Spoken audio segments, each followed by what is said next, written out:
Hello， 大家好，欢迎大家来到我们今天的特别节目。我们邀请到了一位特别来宾，是我个人非常欣赏，还有我们团队都非常欣赏的欧叶老师。欧叶，我是欧叶老师。为什么会邀请到欧叶老师呢？其实是因为欧叶老师他有经营一个 YT 频道，然后呢，在上面有非常多他的脱口秀，然后他一些你说是搞笑的段子吗？可是怎么看完这些故事以后，会觉得心暖暖的，或是觉得啊好开心，然后得到了一些人生的哲理。有几个段子真的特别有名，有的还甚至接近破100万。例如说原住民三叉路的嘛，那个真的后来真的破100万，那破100万了。然后还有那个例如说天线宝宝，怎么忘了东西了，忘了东西了，忘了东西了，那个真的希望大家忘掉啊。然后我看到你的 YT 上面的自我介绍是说，你希望可以用这些引导啊，或者是喜剧的故事，然后让大家都可以活得更快乐。差不多，没错没错。对，还有人会说啊，欧叶老师，你的段子最后听完会觉得有点感动，啊，会感动，所以呢，就会有些人开始说，哦，欧叶的特色就是最后就是会暖收，暖收，这就是最后收尾的时候是暖暖的。我也是在讲的时候讲到快要到最后的时候，很好笑，很好笑，很好笑。语速转慢，然后呢，准备要做收尾的时候，很好玩的事情是，就有一些观众就是很熟了。就开始窃喜说来了，要暖收了，要暖收了，烦死了，当都没发现了。就也很多人会问说啊，这个风格为什么会这样造成？很有可能就是因为我做讲师，我做老师时间已经做了24年了吧。讲师是专门对面向什么样的群众的讲师？最早是做补习班老师，教什么啊？教数学，教理化。对，国中、高中吗？对，教国中，高中我活不了，太难了。补习班老师其实就这样嘛，白天老师上课的上课方法一样。那下面就不想听了嘛，对，所以我们到最后就是为了让大家醒过来，就要讲笑话。然后呢，怎么样开始走向真的是全职在讲笑话为主，然后理化数学都不教？这中间发生了什么事情？我讲，如果专职实讲笑话的话，绝对没有补修老师赚得多，也没有后来做演讲、做企业讲师赚得多。那事实上，你看现在脱口秀演员一堆，大家都想要当伯恩嘛，但事实上很辛苦的啦。为什么？因为你看网络有短片，或者有各种方法可以逗大家开心。那很多人可能不知道，就是我现在大部分的 input 的来源基本上都还是讲师，它只是我把这两个东西结合了啦，所以才会变成了频道的成立的初衷，就是希望让很多不快乐的人重新找回快乐嘛。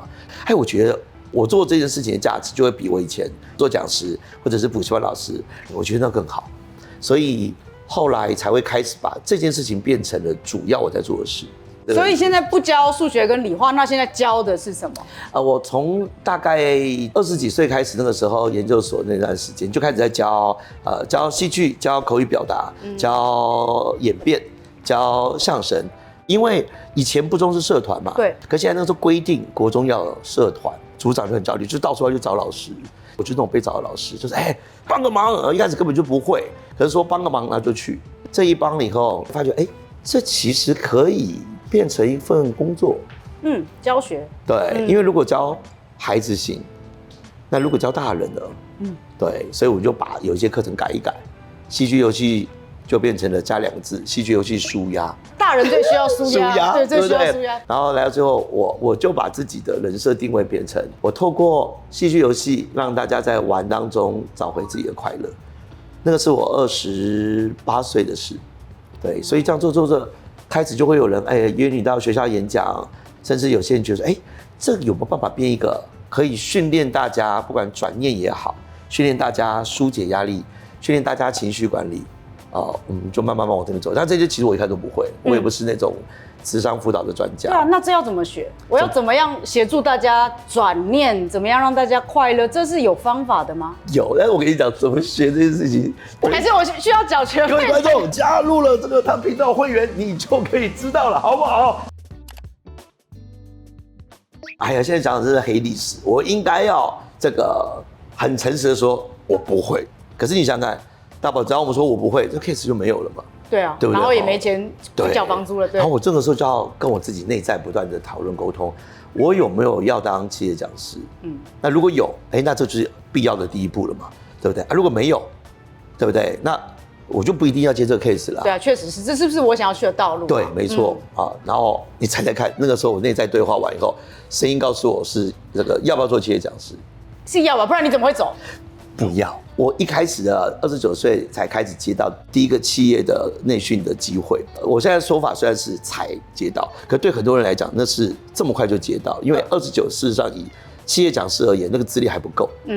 对。然后第一个接到那个 case 是要我去帮 HP 的自己内训的老师帮他们授课。教他们的老师怎么当老师？对，我更不会接啊！为什么？我不会啊，我不敢啊，我没有教过任何的企业。对，那我哪里敢？怎么办？所以那个时候我说 no 的原因，基本上一是我没有想过要做企业讲师，那第二主要原因就是内在的恐惧，我不会，我不会我就不接，只要我不接了，我就不会出糗，而且名声就不会说啊这个教这么烂，对，所以完全就是没有信心嘛。所以我觉得对于很多事情，我们有时候会说 no。其实不只是那种啊，这不是我的规划。其实讲白，你说你不会，不会当然就说 no 啊。对啊。结果你知道为什么？到最后就敢接了。来自一个很重要的一件事情，就是邀约我的那个 HR，就直接说你怎么不会？你会啊。然后我就有那种莫名其妙，我应该很了解我自己，我觉得我不会，我就是不会。那你怎么会说我会呢？他就说啊，这个另外故事就是因为我不是开那个戏剧游戏舒压工作坊嘛，课程因为结束完隔个2个礼拜，他就写封信给我，就邀约我的课程，所以他告诉我说，我就是因为你上课有趣好玩，而且每一次你起码有3到4个活动，然后18周下来，基本上就是几十个活动了嘛，所以呢，请你教我们的内训讲师，因为他们很无聊。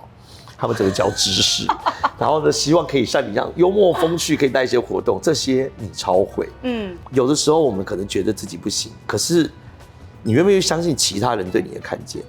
就像那个原住民那个段子一样，当你相信自己走路的时候，你就只会走那条路，然后走就下山了。对，就下山，就下山了，对，到不了目的地。为什么？就到最后，当你不断在回转的时候，你就发觉到那就没路啦。可是没路是你自己认为没路。可是你愿不愿意相信长老，相信别人所说的？所以从那一刻开始，我就会觉得这个所谓的会说 no， 就是因为自己觉得自己做不到。对。可是会说 yes 这件事情，不只是相信自己，那个愿意放下这件事情是重要的。所以很妙。当大宝刚问我说，怎么就会了？我的答案并不是那种啊，你就要练习啊，然后你就要去上课啊。我跟你讲，各位，你只要听到有人跟你说要上课，你才会。那就是他要赚你的钱，你知道吗？也没有问题，也没有问题。你不足就要上课嘛，对不对？上谁的课？上我的课啊！那我觉得最重要的关键，这个坎，就是你也相信自己做得到了，然后内在平衡了。后来我就接着课了嘛，对不对？可是接着课，你看我的底都还是觉得我都没有资格当企业讲师，现在怎么报价？然后很丢脸，我还问。邀我客人说，我不知道报多少钱，这怎么报？这样他说，老师，没有人像你这么老实的。然后到最后他说，那你就开一个你自己觉得 OK 的价格。哇塞，因为那个时候我没有接过嘛，然后1600是我那个时候去接学校那些的，就是大概这个价格嘛，我就讲1600。然后他很可爱哦，他就回复我说，哇，魏老师，看不出来你年纪轻轻的，你已经都在教大陆那边的课了。哈？他以为你开人民币，对，没错，我也想一下才听懂。好，他就后来就说人民币也行，那所以就是台币。我说没有，我说是台币。然后他很好笑，没有，老师你开玩笑了啦，是人民币吧？我说没有，你开玩笑啦，是台币啦。两个人才突然发觉，两个人都没有在开玩笑。他认真是我价格怎么开那么低，我认真是你真的觉得我值1600乘以5的价格哦。所以你就知道我们两边对于自我的认知，或者对对方能力的这个价值完全不一样。他说啊，不行，魏老师，1600我们真的也给不出去，就这样的。企业讲师没有那么低的啊，再高一点啊，低一点，高一点。但我发现很奇怪，一般议价不是这样子的，对，一般议价反过来的，一般是要花钱的人说便宜一点。对，最后成交就是1小时5000。OK。台币，然后完了以后，我们两边都对彼此说很拍谁的，对啊，超好笑。那是什么决定又再从企业内训这一个行业又再退出呢？其实关键是第一个就是那个疫情期间啊，因为疫情期间大家都 work from home 的话，就没有去公司上班。没错，我最擅长的实体课程，不管是训练还是讲座，还有演戏，我那阵子就很大的冲击，就是有那种我会的事情完全都没办法做了。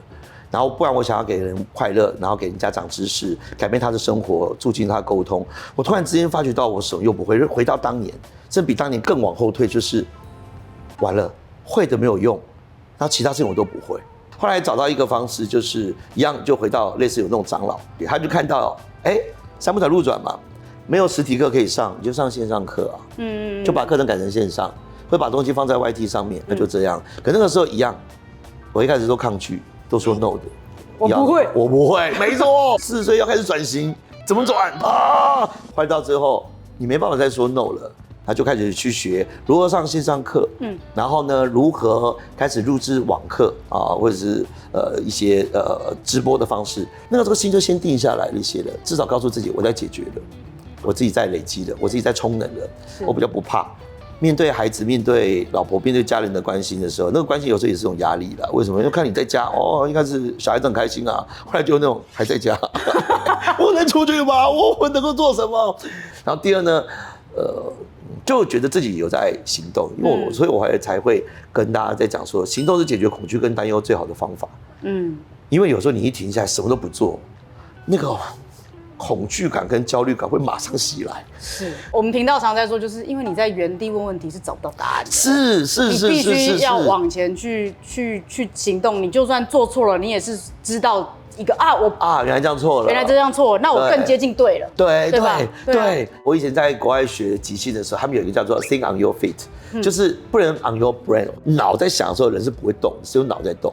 但是你在行动的时候，就边走会边看，就有新的刺激。举例，比如说像比如看你频道有些节目，芬多姐说的话，或者是有一些高龄说的话的时候，我觉得当下我都要花一点时间去思考，为什么？因为在我这个认知在这个框架当中，我是不能理解的。但是我会发觉到，我如果再想下去，我还是无法理解啊。最好方法就是去实践、去行动、去观察、去体验，然后体验完之后，你大概可以感觉到原来是那么一回事。可是这绝对不是我在小小的这个区块当中就弄通的了。是。对，所以我才会后来在做 YouTube 频道或者开始有这样子的风格的演讲，是我跟你讲很多，或者跟你讲很难的知识，你现在你也听不懂，不如我用笑话的方式。那你哈哈笑完以后，你嘴开了，接下来我才会偷偷的丢东西给你偷渡一些对让你变快乐的方法进去。像那个做纪录片那个很有名那个叫杨立洲对，我觉得有一次我就看到。在访问他的一个纪录片的时候，到说，为什么你的纪录片跟人家比较不一样？就是会有票房，然后大家比较愿意看。他说到一件事情，是因为有时候纪录片太真实，人家会吃不进去。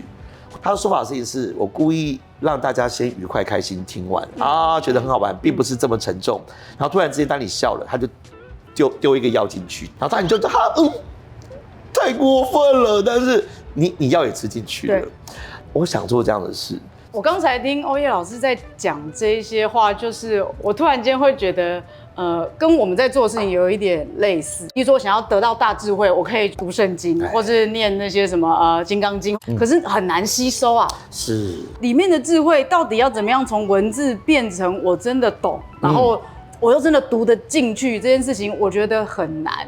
所以，也许像魏老师开始就是会来做我要怎么样把让人们快乐的方法放到演讲里面。是。然后，例如说我们在做频道也是，我要怎么样让大家不会再一直在原地转圈圈，好像在受苦。因为其实我一直都相信，其实受苦的真正的目的是让你学会不再受苦。那我要怎么样去跳出来嘞？然后又怎么样让大家可以去听得进去，或者说能够去接受我们所传导的这些东西？只是也许我们从不同的触角去做它，然后接触的受众不一样。那我也很好奇，为什么魏老师今天会愿意上我们的频道接受我们的访问？因为你很少受访。接洽是有经纪人，就是我太太，然后很有趣是，他那时候一接的时候，马上就跟我说：“我觉得你会喜欢。”他是不是以适不适合，也不是以这个有没有商业合作的这个可能？从以前我就很喜欢身心灵相关的课程。所以欧叶老师，你自己有去读就是相关的书，或是上什么样的课？没读。因为我觉得读不通，而且我觉得身心灵相关的靠书我很难吸收然后最好方法去上个课好了，然后上完课我可能很有感觉，很有感触。对。可是呢，有些人说，欧老师上完课以后什么感觉？我能够讲得出来吗？我讲不出来啊，讲不出来。如果你到现在为止也对于身心灵非常的有好奇的话，赶快订阅我们的会员。而且有一本书叫做《麻瓜的通灵日记》，去了解一下。OK， 业配到这边。对，谢谢。我先倒杯茶。那个是20几岁的梦想是希望跟那个一开始激我的一些讲师一样，上台就可以直接激励这么多的影响这么多人。但是后来发觉到，当他们开始告诉你说，那一位学员你要去继续跟进啊，我就觉得这有点不大对了，因为讲的都是钱。那你现在怎么回头看这整件事？如果能够为他下一个结论，如果成为一个成功经济讲师是你要的，那你本来就该付这个学费，因为我就是一步一步付这个学费的，没有理由你不付钱就可以到这个地步。But 这个 but 最重要了，内在要不断问自己，什么是你真正想要的？其实你要的就是跟你妈妈好好的相处的话。原来一开始都只是为了跟我妈妈好好只是为了这个。